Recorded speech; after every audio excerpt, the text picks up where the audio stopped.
Imagine working full time, but somehow your bank account still feels empty. Groceries cost more, rent keeps climbing, and even the basic things like streaming services, food delivery, or coffee quietly drain your paycheck.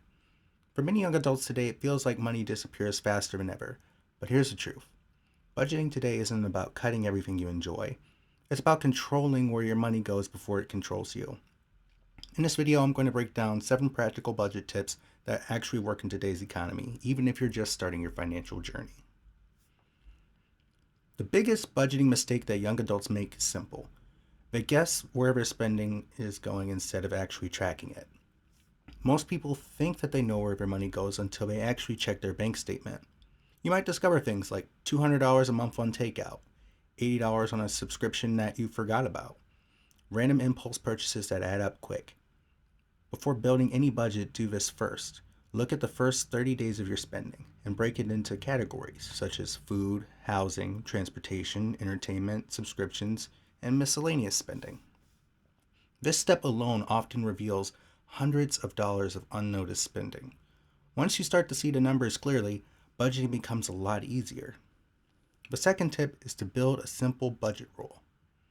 Budgets don't need to be complicated, spreadsheets or anything of that nature, but a simple structure will work best. One popular starting framework is the 50-30-20 rule. 50% on your needs, such as rent, groceries, and transportation. 30% wants, such as entertainment, hobbies, and dining out. And also 20% on savings and debt repayment. But here's the reality of today's economy. For many young adults, housing alone might take up to 40 to 50% of one's income. So don't stress about making the percentages perfect. Instead, focus on this: make sure that every single dollar has a purpose. When your income comes in, decide where it goes before you spend it. That's going to be the core of your spending and also the core of your budgeting. The third tip is to automate your savings. Now, saving money is hard when you only rely on your willpower, and that's why automation is very powerful. Set up automated transfers to move money into savings the moment you get paid, even if it's a small amount: $25 per paycheck, $50 per paycheck, or 5% of your income. The key here is consistency. Over time, this builds something that many young adults lack, and that's an emergency fund. In an uncertain economy, having even 3 months of your expenses saved up can make a huge difference in your finances. The fourth is to watch out for lifestyle inflation, or what some people call lifestyle creep. When your income increases, your spending often increases as well. You get the new job, you get a new car. You get that new raise, you get the new apartment or house that you're looking for. That's called lifestyle inflation. And now suddenly we've got more upgraded phones, more takeout, more expensive clothes, and other upgraded subscriptions, and the list goes on. And before you know it, the raise disappears. Because not all spending feels expensive. One of the biggest financial leaks are very small recurring purchases, such as things like food delivery fees, daily coffee runs, subscriptions, in app purchases, convenience spending. Individually, they will feel small, but together they can quietly cost you hundreds of dollars every single month.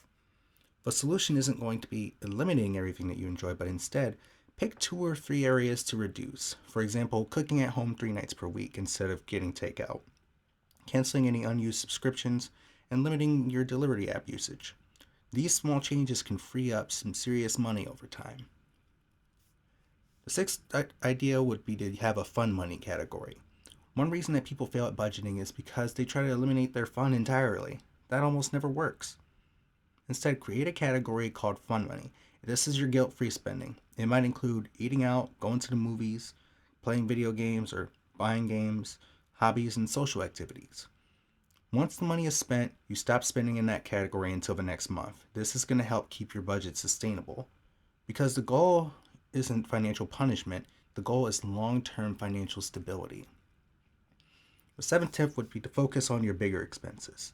Most budgeting advice focuses on a lot of your small purchases, but the biggest financial impact is going to come from your biggest expenses. That's going to come from areas like your housing, transportation, your insurance, debt payments. Reducing one of these can drastically change your financial situation. For examples, Living with a roommate instead of living by yourself will help cut down on your housing expense. Driving a paid off car instead of financing a brand new one off the lot is going to save you a ton in interest and monthly payments. And also refinancing high interest debt for lower payments. A single decision here can help save you thousands per year, which matters more than skipping a couple of coffees. And so, in today's economy, budgeting today isn't easy.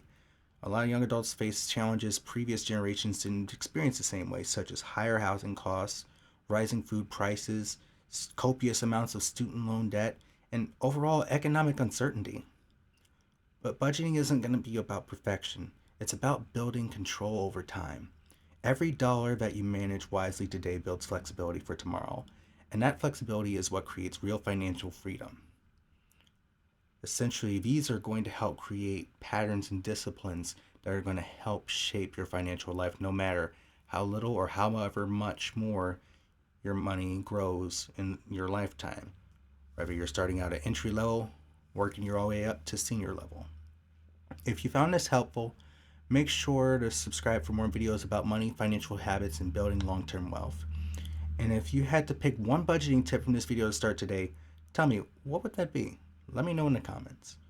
Thank you for watching, and I'll see you in the next video. Take care.